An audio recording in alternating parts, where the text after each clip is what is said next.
I'd like to welcome everyone. This is kind of a futuristic conference. It's an exciting meeting. This is a multidisciplinary conference. There's clinicians, researchers, pharma, device entrepreneurs, investors, software experts that is going to join this meeting.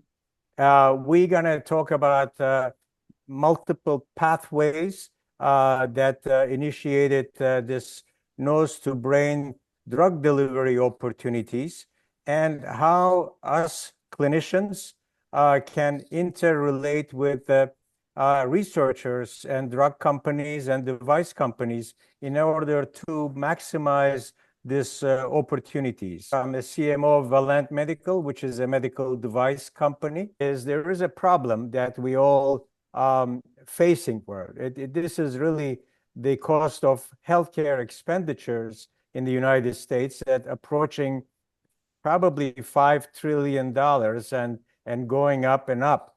And this translates to $13,000 to $15,000 per person in the United States. But I was involved in minimally invasive and office-based surgery for almost 3 decades.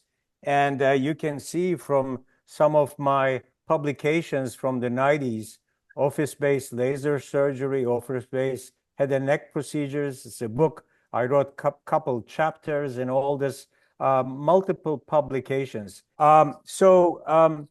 The nose-to-brain drug delivery is kind of, the way I look at it, is an infancy. It just started to come up, and has to go a lot of maturity in this process. Pharma took advantage and initiated variety of low-hanging fruits, if you will, to enter the nasal cavity through variety of drugs in their portfolio and to reach the brain through primarily olfactory and the respiratory mucosa. And that generated a lot of interest. More and more pharma got involved, and the field is growing tremendously. Currently is about $90 billion market. It's going to reach over $125 billion in the next 4 or 5 years. So here are a couple examples that what was recently approved by the FDA. And these are, to be honest, these are hot items. They're over the counter. The opioid overdose are in the schools. This spray is readily available in the market. And a couple months ago, the treatment of anaphylaxis that was in major shortage was approved by the FDA through transnasal route.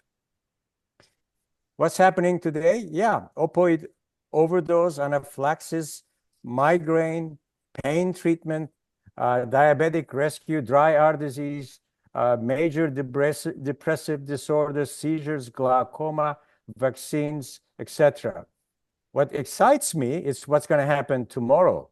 Alzheimer's, Parkinson's, MS, depression, schizophrenia, anxiety, traumatic brain injury, biologics, gene therapy, and wait until they have a drug that can be delivered through the nose for oncology.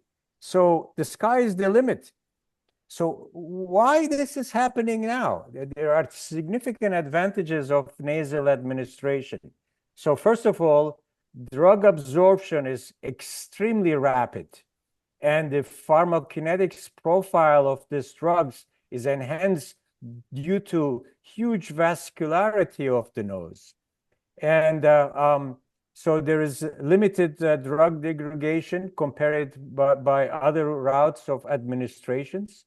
And there is obviously avoiding the first pass metabolism. And if the brain is the target, avoiding the BBB, so avoiding systemic side effects is a major issue as well. It's non-invasive, it's painless, and the patient compliance is key, obviously.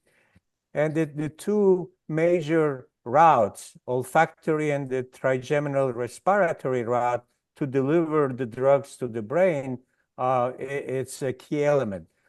So realize majority of the research was done in rats or canine. And the reason I'm showing you this slide, the canine's nose is about 50% olfactory, 50% respiratory, as opposed to human, which are only about 8% or 7-8% of the olfactory epithelium is in the nose. Big, huge difference how we translate the animal research into the human nose. So there is awful lot of research and work to be done in this field due to the differences between the rat, the monkey, and the human